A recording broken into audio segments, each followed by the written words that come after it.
The Gita cannot be taken literally. If you take it literally, then you'll say there are no women characters. You'll say there is a war. Is it encouraging? So that's not how.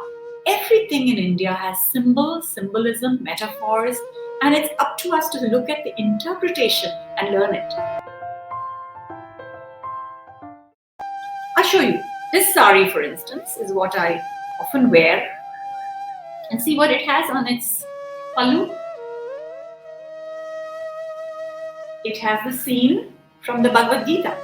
The horses, the chariot, Krishna as the charioteer, Arjuna as the person listening to the wisdom of the self.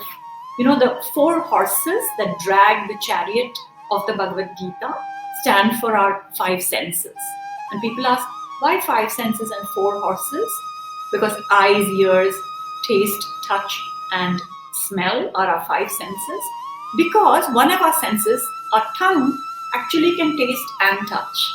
So, in infinite wisdom, the chariot of the Bhagavad Gita has only four senses, and we need to control them.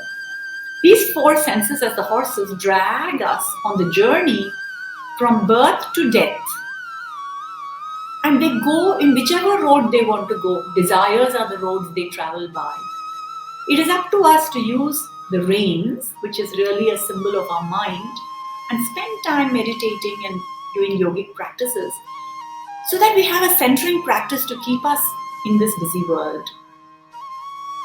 The charioteer is our intellect or our mind, which helps us. The intellect helps us, guides us in judgment and decision making, as Krishna did in the Bhagavad Gita. And who are we? We are not the chariot. The chariot is our body. Who are we? We are the self, the Lord inside the chariot, happily going for the ride. And there's no need for us to get sorrowful or depressed or angry or fearful, because that's not our real nature at all. And I just love this beautiful metaphor of the chariot, and I often use it in meditation. We're not talking about women in the Gita, but we're talking about feminine qualities. And maybe that's something that many viewers who are Indian or who know the Gita are already familiar with.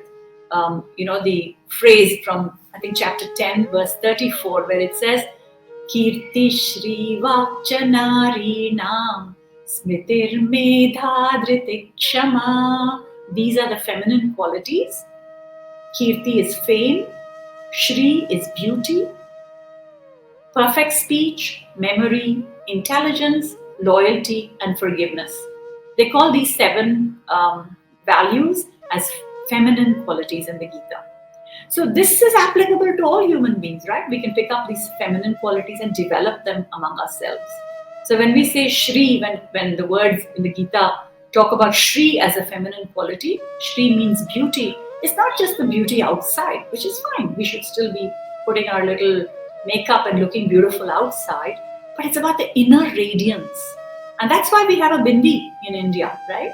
We put on the dot to remember, what am I doing about my inner beauty? Because that's the spot for the third eye to look within. These two eyes look at the world. What am I going to look at within? What am I going to do about developing my inner beauty, a radiance that helps me be a solution for so many people's lives? And I could be making tons of profit while doing it. Absolutely fine. You can enjoy the material world, but do it with calmness and inner beauty.